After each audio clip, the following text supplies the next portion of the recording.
class, we started our discussion on foundations on weak rocks.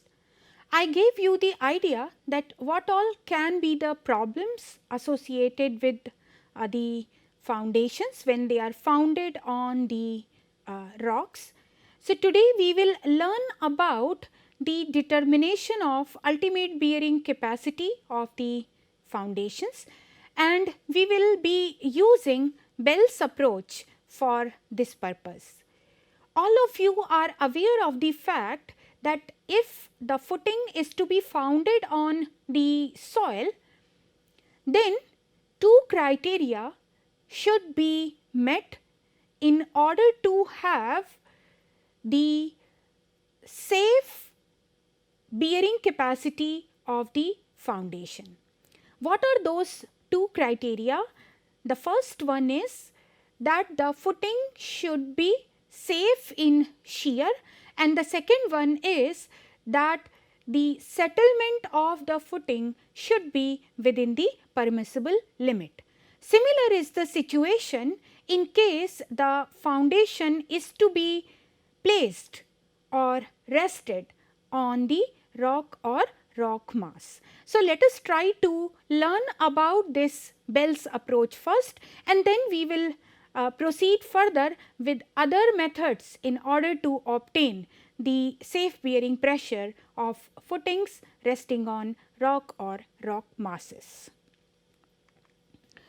So, this Bell's approach is based on classical earth pressure theory. You all must be aware of the active earth pressure and the passive earth pressure.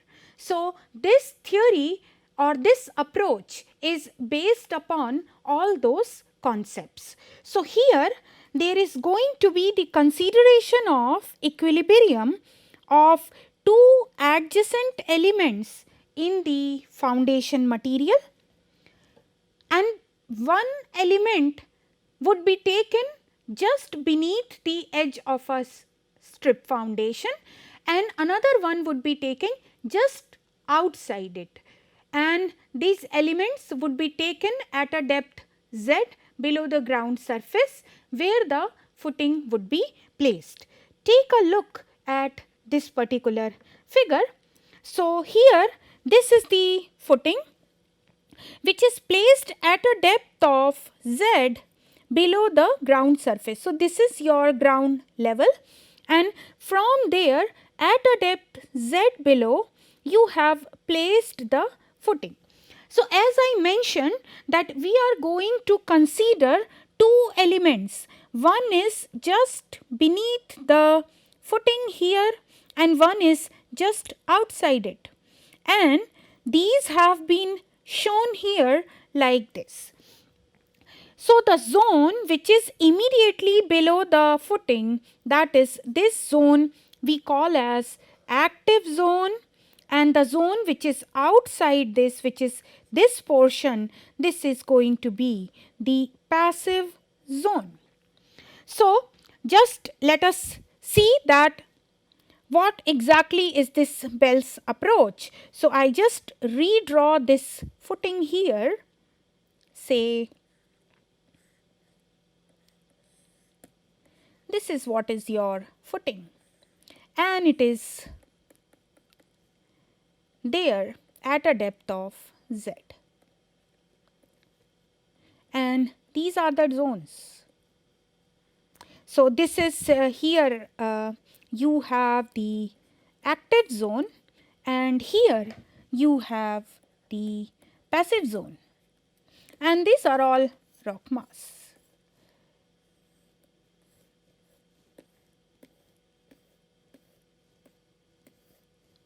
Like this.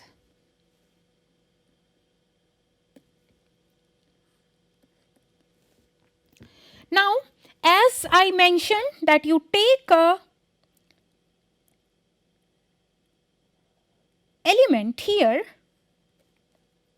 and take one element here just outside. So, what will happen? This is just below the footing. So, what is going to be value of sigma 3 here? That's going to be your gamma times z, where gamma is the unit weight. And see, although for clarity I am drawing it little bit below, but this element is just adjacent at this particular level only. And here we have sigma 1. Likewise, here you will have sigma 3, and for this element you will have sigma 1. Now, depending upon what is this rock material, which constitutive law that it is following, you will always have a relationship between sigma 1 and sigma 3. Now, you know the value of sigma 3 in this zone, and using this expression you will be able to get the value of sigma 1 in this passive zone. Now, come to the active zone. Again, here in this case you will have sigma 1 and you will have here as sigma 3. So, this is sigma 1 and here you will have sigma 3. So, what Bell's approach says that sigma 1 of the passive zone becomes equal to sigma 3 of the active zone. So, sigma 3 of the passive zone is known to me. I can find out sigma 1 of the passive zone. Now, this sigma 1 will become equal to sigma 3 of the active zone. So, this sigma 3 of the active zone now would be known. So, here let us say this is zone 1 and this is zone 2 that I am representing. So, what will happen is sigma 3 of zone 2 will become equal to sigma 1 of zone 1. So, this we have already obtained, therefore, we know this. Now, after knowing this, and we know that this rock mass is following this expression, that is sigma 1 is some function of sigma 3, then here we know sigma 3, and using this expression we can obtain sigma 1 in the second zone, that is the active zone. Now, this sigma 1 in the active zone is going to give us the ultimate bearing capacity of the foundation, sigma u. So, that is what is the concept of Bell's approach. Take a look once again. In the passive zone, we know what is sigma 3. Say in this case it is gamma z. We can find out sigma 1 of this zone. Now, sigma 3 of the active zone becomes equal to sigma 1 of the passive zone, and using this relationship between sigma 1 and sigma 3, we can find out sigma 1 in the active zone, and that is what is going to give me the ultimate bearing capacity of this strip footing. So, the problem is to define the lower bound bearing capacity of the foundation, and the solution can be obtained in this particular fashion, that is Qu ultimate is going to be Cr into NCS. This is going to be equation number 1, where this NCS is the bearing capacity factor. Now, how to get the strength? So, because here we are dealing with the rock mass, so we will have to get the strength in terms of the rock material and the discontinuities. So, let us say that we take a very simple example and use this Bell's approach and try to get the bearing capacity of this shallow or the strip foundations. So, in the in case of this strength of the rock material, I assume that it is following the Mohr Coulomb failure criterion, and therefore we are going to get this expression. Equation number 2, where what is this CR and phi r? These are of the rock material. Then the second component of this rock mass is the discontinuity.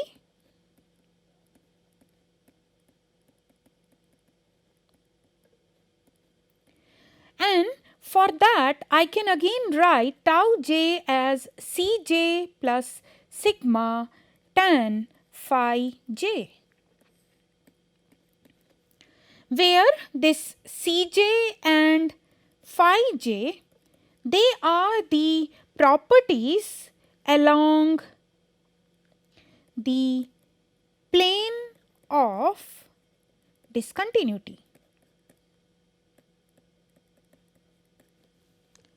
So this is how we can find out the strength. Again, here an assumption is involved that these are following Mohr Coulomb criterion. Otherwise, these equations 2 and 3, they will not be valid. So let us now take a very simple case of a strip foundation which is resting on surface only. Let us take the case of surface footing. So I take a simple case of the surface footing. So say here you have the ground surface, and since I am considering a theoretical case of a surface footing, so this is how the footing is going to look like.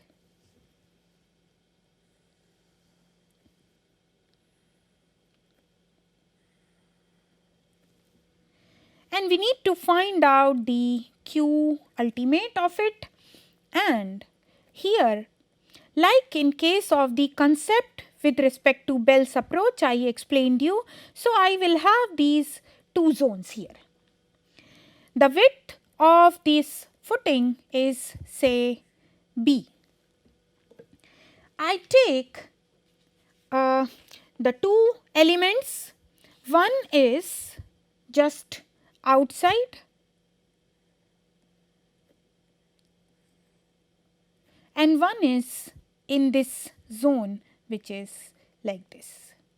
I am showing it little bit bigger element, but these are the small elements. For the clarity I am drawing it little bigger. Now in case if you have the discontinuity like this, which is making an angle of say theta, now this is here sigma 3 of this zone 1. And since this is the surface footing, so this sigma 3 of zone 1 is going to be equal to 0 because there is no overburden. And here we will have sigma 1 in the zone 1. So basically this is what is my zone 1, and here this is zone 2, and obviously this one will also be zone 1. So here we have sigma 3 of 1, and in this direction here this is going to be sigma 1 of the zone 1. Now come to this zone 2. So again here we have this discontinuity which is at an angle of theta. So in this case here we have sigma 1 of zone 2. Let me write it with more clarity here, sigma 1 of zone 2, and here we will have sigma 3 of zone 2. Similarly, here also we will have sigma 3 of zone 2. So as per the Bell's approach, what it is going to be, that sigma 1 of zone 1 would be equal to sigma 3 of zone 2. And from here, I will obtain sigma 1 of zone 2. And this is what is going to be the value of the ultimate bearing capacity. Let us see how we can do that. So, first we will calculate the strength of material in zone 1. So, I write it as part A, that is calculate strength of material in zone 1. Now, the first one is going to be the strength of the rock material, because it is the rock mass. So, rock material and the discontinuity both will come into picture. So, first we deal with the strength of the rock material. And this is what that we are going to get sigma 1 r in zone 1. This is going to be sigma 3 of zone 1 tan square 45 degree plus phi r upon 2 plus 2 cr tan of 45 plus phi r upon 2. Now, in this case, your sigma 3 in the zone 1 is going to be 0, as there is no overburden. So, what this equation will give us is sigma 1 r of zone 1 is going to be equal to 2 cr tan of 45 plus phi r upon 2. This equation I will make it as equation number 4.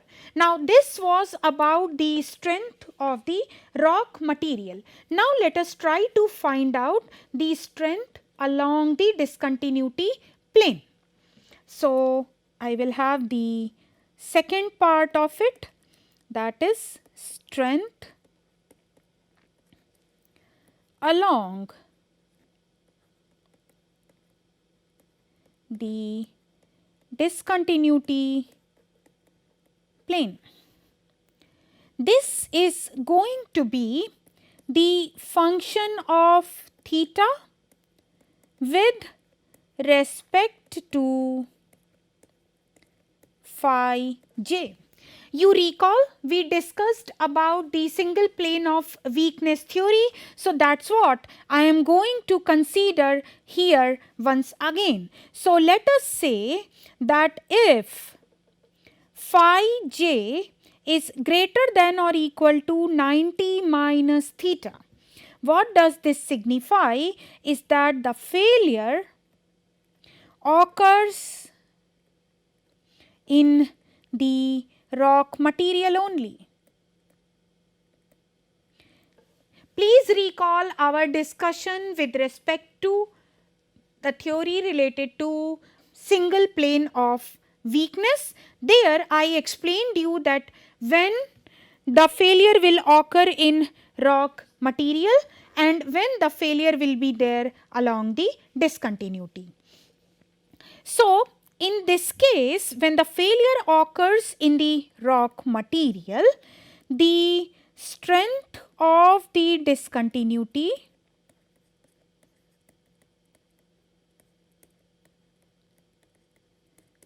will be given by equation number 4 that we derived just now. But in case if you have phi j, if this phi j is less than 90 minus theta and less than 90 degree, then in this case the strength of discontinuity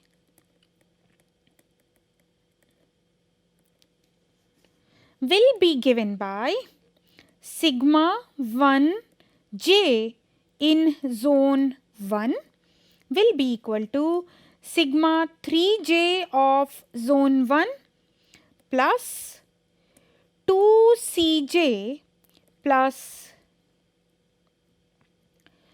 2 sigma 3j1 tan phi j divided by 1 minus tan phi j divided by tan 90 minus theta multiplied by sine of 290 minus theta. This expression we have already derived when we were discussing about the single plane of weakness theory. There it was in terms of beta, and here we are considering the angle theta, but it is one and the same thing. Now in this case, since sigma 3j in the first zone is equal to 0, so this is going to give us sigma 1j in zone 1 as 2cj divided by 1 minus tan phi j divided by tan 90 minus theta into sine of 290 minus theta. This is how that we are going to get, because this term will become equal to 0. So I will mark this equation as equation number 5. Now this is what was there in zone 1.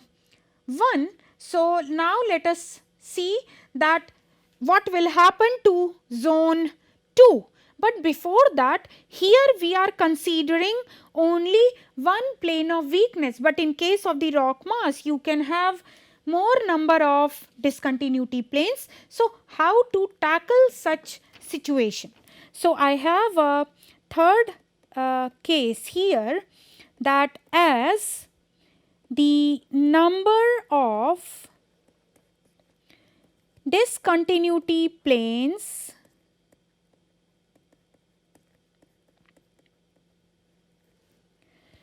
or maybe you can say that these are the joint sets can be more than 1 and each may have their own Cj and phi j.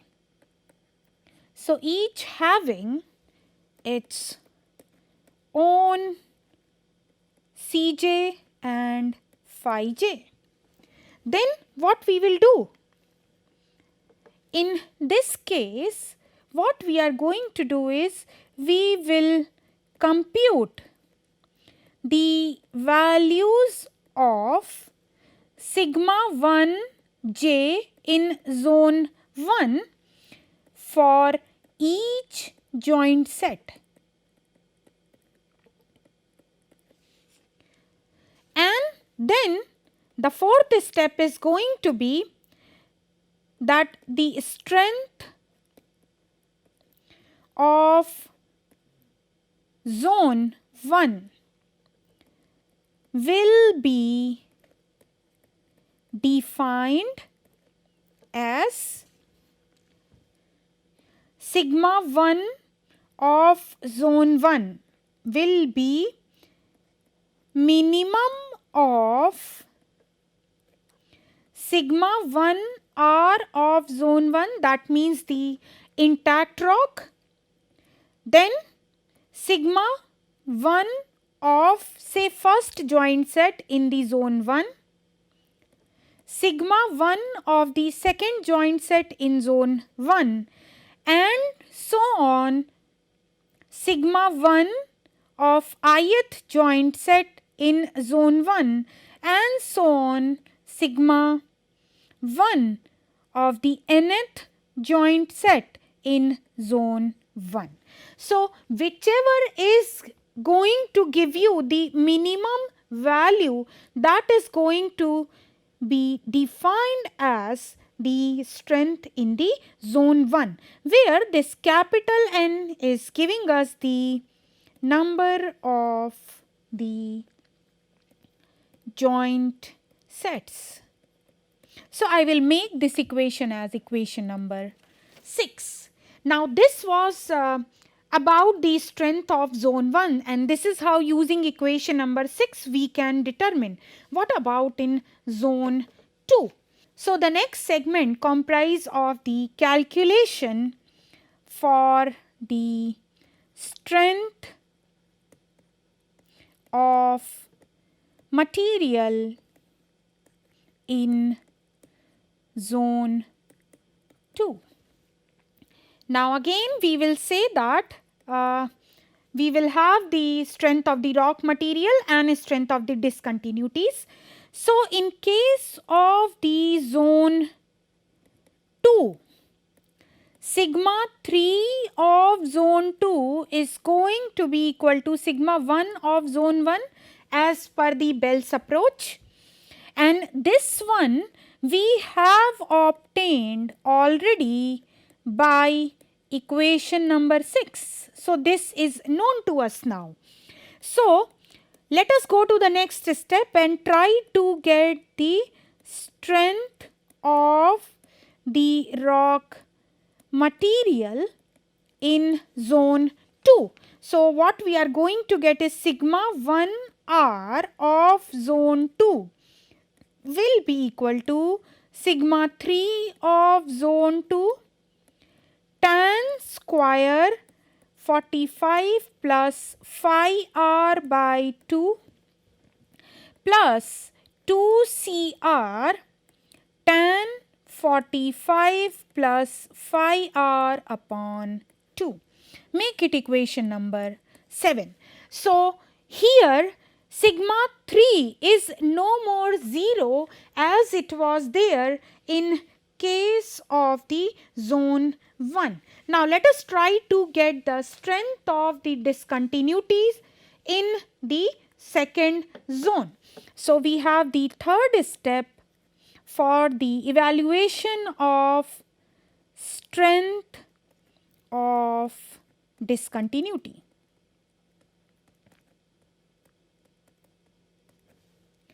Now in this case again, if this phi j is greater than or equal to theta, then failure occurs in the rock material, and therefore the strength of the discontinuity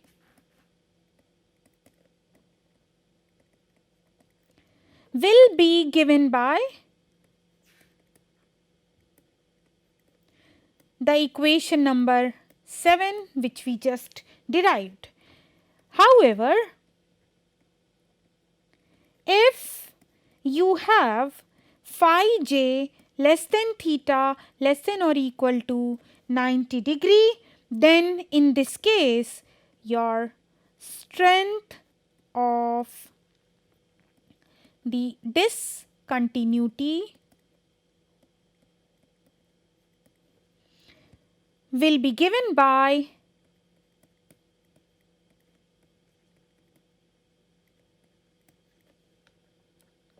sigma 1 j of the second zone will be equal to sigma 3 j for the second zone plus 2 Cj plus sigma 3j of the second zone tan of phi j divided by 1 minus tan phi j divided by tan of theta into sine of 2 theta.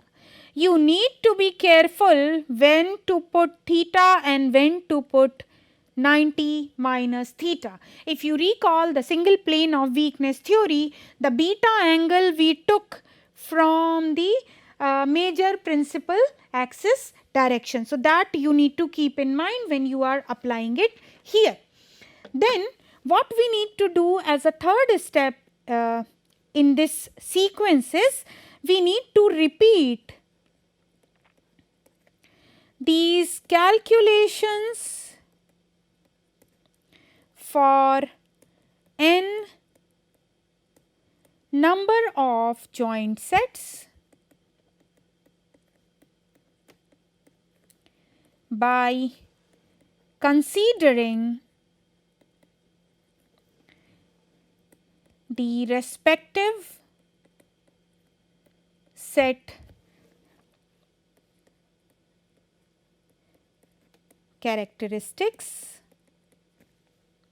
and ultimately we will find out the strength of zone 2. That is going to be sigma 1 comma 2 will be equal to minimum of sigma 1 r of zone 2, sigma 1 of the first set of the zone 2, then sigma 1 of the second set of the zone 2, and likewise sigma 1 of the ith set of zone 2, and so on sigma 1 of the nth set of zone 2. Make this equation as equation number 9, and this is what is going to give us Q ultimate. And here you can see that there is no limitation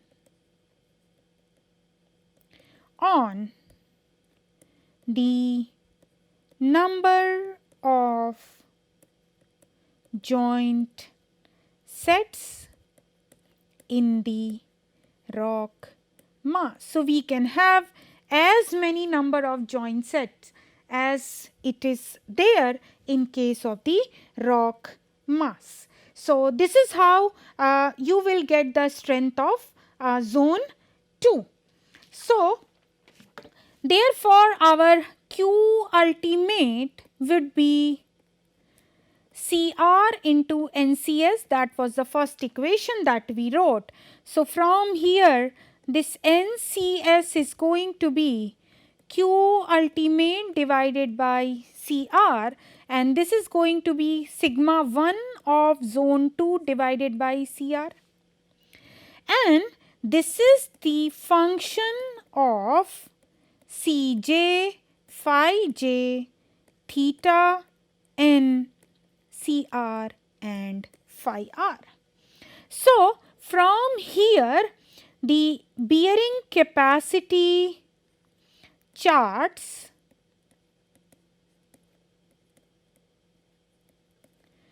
of NCS versus theta for different parametric values of Cj, phi j, Cr and phi r can be obtained.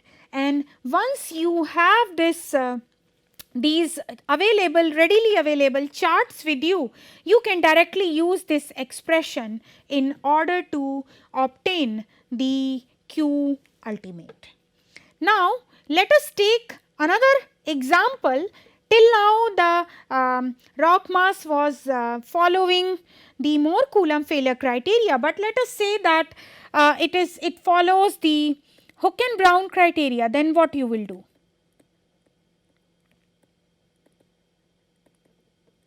And in this case, say it has this overburden which will be equal to gamma into z. So what we have here is sigma 1f prime is equal to sigma 3f prime plus sigma ci mm sigma 3f prime divided by sigma ci plus s to the power a. This is what is the Hook and Brown criterion, where this s and a, these are Hook and Brown parameters, and sigma ci is what? It is the UCS of the intact rock. So in this passive zone, what we are going to get is sigma 3f prime will be equal to gamma times z, or since we are writing in terms of the effective stresses, say I will write it as gamma prime. So sigma 1 f prime is going to be gamma prime z plus sigma ci gamma prime z upon sigma ci plus s to the power a.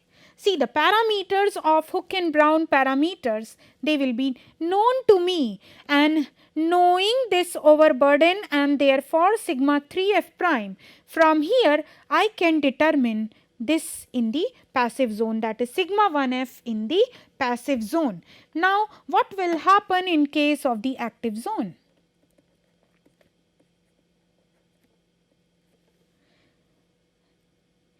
Your sigma 3f prime would be sigma 1f of the passive zone. So that will be gamma prime z plus sigma ci gamma prime z upon sigma ci plus s to the power a. Now from here we can obtain the sigma 1f prime again using the Hook and Brown criterion, and this is what is going to give us the Q ultimate or sigma u, that's the ultimate bearing capacity. So this is how, using the Bell's approach, you can find out the ultimate bearing capacity of the foundation. Here we took a case of the strip foundation, and I tried to show you with the help of Moore Coulomb criterion and Hook and Brown criterion that how the procedure can be adopted. So there are various other methods that we can find out the bearing capacity of the shallow foundations. So we will take up some of these methods in the next class. Thank you so much.